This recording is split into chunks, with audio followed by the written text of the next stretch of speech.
नमस्कार साथियों, मैं एमडी कुशवाहा स्वागत करती हूँ आप सभी का अपने यूट्यूब चैनल अंबिका वीर में। मैं इस चैनल के माध्यम से अपने पढ़ाई के अनुभव शेयर कर रही हूँ जो मैंने अभी तक सीखे हैं।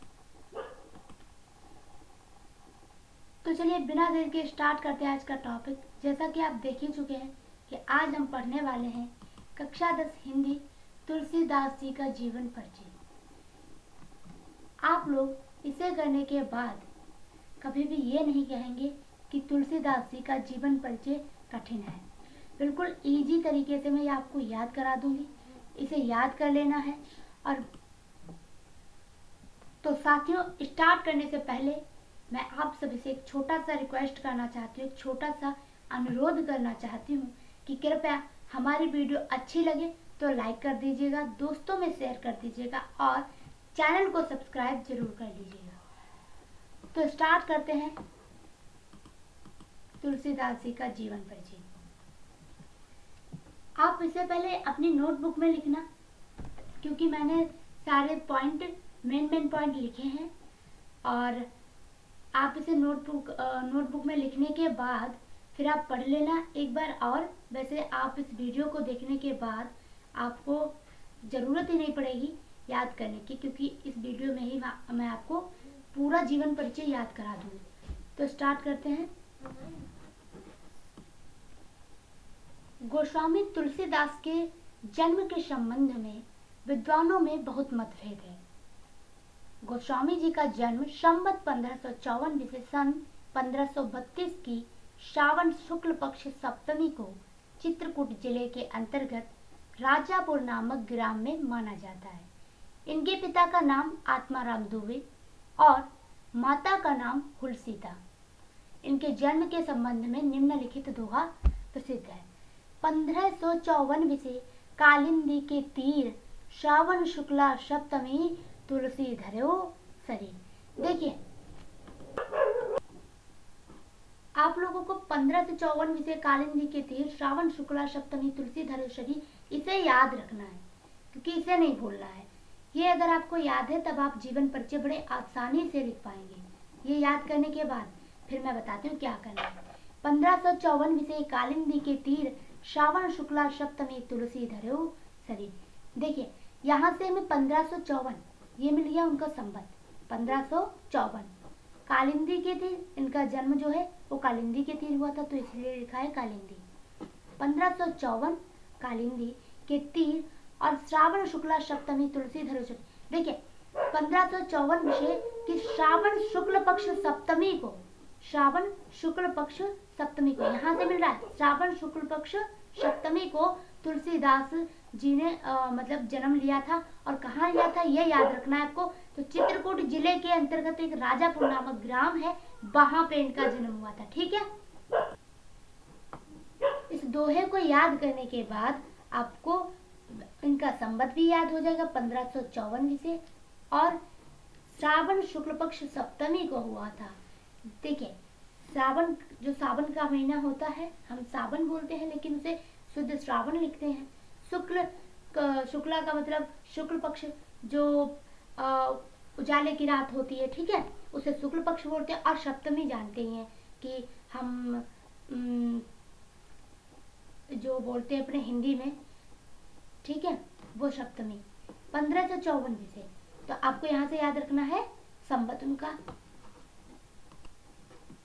श्रावण मास में शुक्ल पक्ष सप्तमी को हुआ था। ठीक है, ऐसे याद हो जाएगा। और चित्रकूट जिले में जो राजापुर नामक ग्राम है उसमें हुआ था, ये आपको वैसे याद करना है। इनके पिता का नाम आत्माराम दुबे और माता का नाम हुलसी था। तो अगर आप ये दोहा याद कर लेंगे तो इतनी चीज बहुत इजी तरीके से याद कर पाएंगे। अगले बढ़ते हैं। इनका जन्म हुआ तभी 5 वर्ष के बालक मालूम होते थे। देखिए, पहले हमने पढ़ लिया कि ये इनका जन्म हुआ जो वो कब हुआ, 1554 में हुआ। ठीक है, उसे मतलब कब हुआ, कहाँ हुआ, ये हमने देख लिया। अब हम देखते हैं इनके बारे में ये थे कैसे।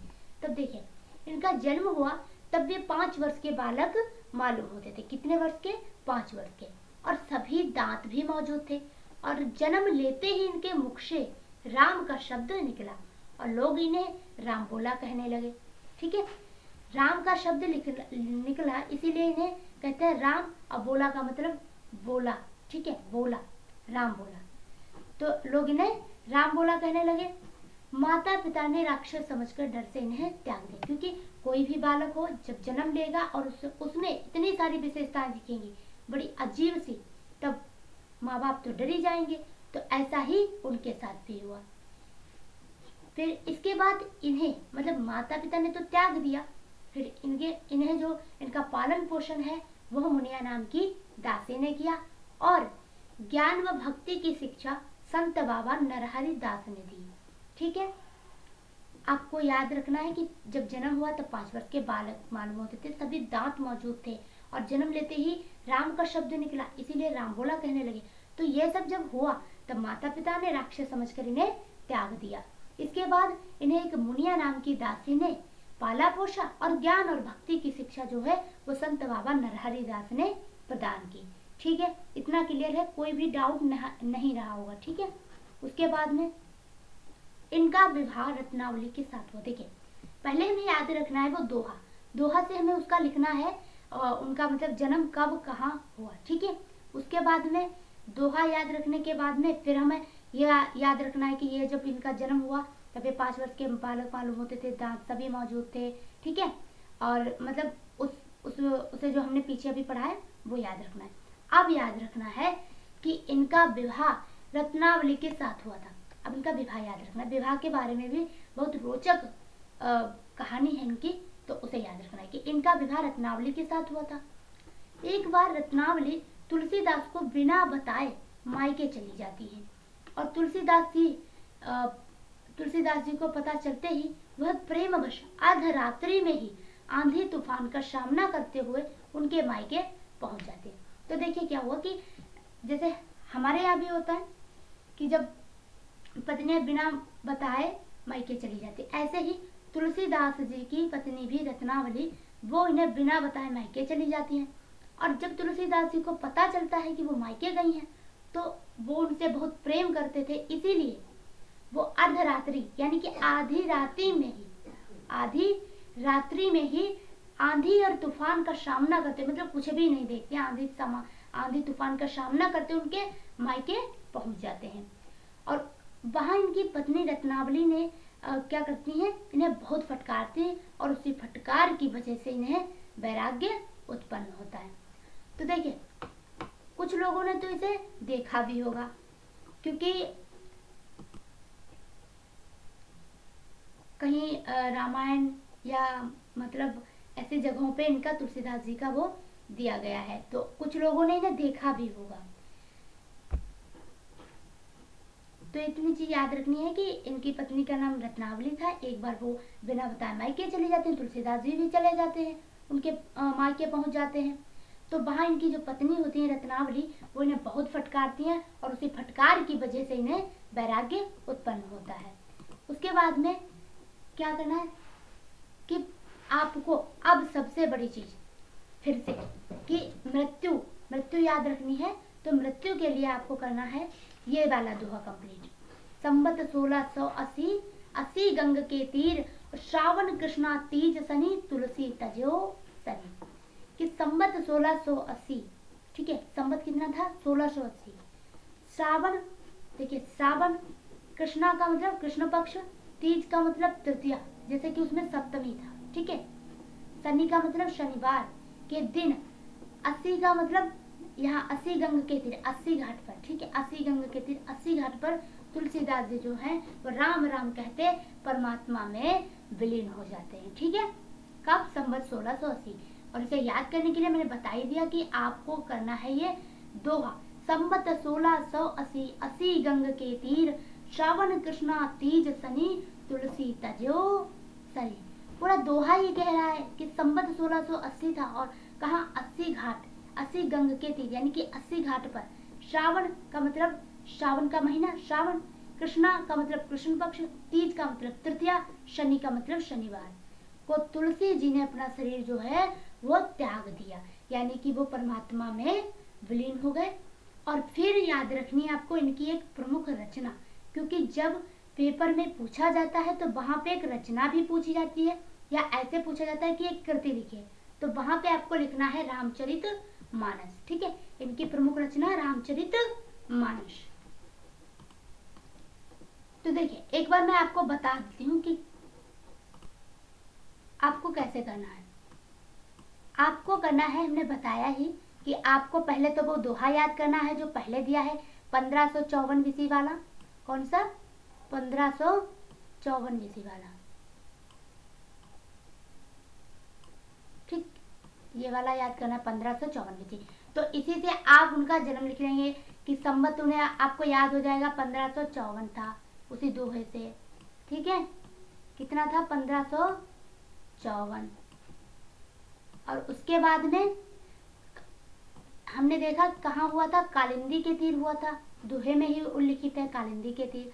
उसके बाद में कब हुआ था? तो श्रावण 1554 श्रावण शुक्ला यानी कि शुक्ल पक्ष और सप्तमी को हुआ था। ठीक है, तुलसीदास जी ने अपना शरीर मतलब कि धरा था यानी कि जन्म लिया था। ठीक है, और उसके बाद में यहाँ से आपको याद हो जाएगा कि इनका जन्म कब हुआ। फिर आपको याद हो जाएगा, फिर आपको एक चीज याद रखनी है कि चित्रकूट राजापुर नामक ग्राम में हुआ था। ठीक है, फिर इनके पिताजी का नाम आत्माराम दुबे, माता जी का नाम भूलश्री। और इसके बाद आपको याद रखना है कि जो तुलसीदास जी थे वो जब इनका जन्म हुआ तब वो 5 वर्ष के बालक मालूम होते थे और उनके दांत भी मौजूद थे। जन्मते ही उनके मुख से राम का शब्द निकला, लोग उन्हें राम बोला कहने लगे। और ये सब देखते हुए मतलब ये इतनी आश्चर्यचकित बातों को देखा तो इनके माता पिता जो थे वो डर गए और इन्हें राक्षस समझ के इन्हें त्याग कर दिया इनका। ठीक है, और वहां से मुनिया नाम की दासी ने पाला पोषा। फिर बाबा नरहरि दास ने इन्हें शिक्षा दी और फिर बाद में इनका विवाह रत्नावली के साथ हुआ। और रत्नावली बिना बताए मायके चली जाती है।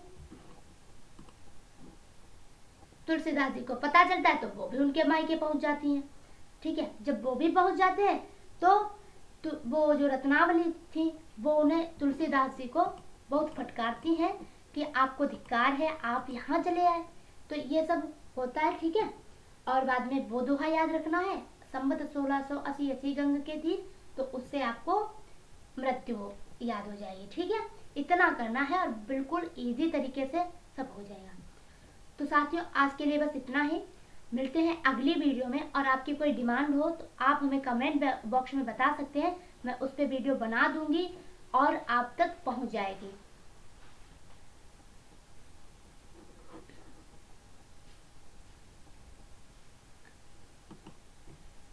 समाप्त करने से पहले मैं आप सभी से एक छोटा सा रिक्वेस्ट करना चाहती हूँ कि कृपया हमारी वीडियो अच्छी लगे तो लाइक कर दीजिएगा, दोस्तों में शेयर कर दीजिएगा और चैनल को भी सब्सक्राइब कर लीजिएगा।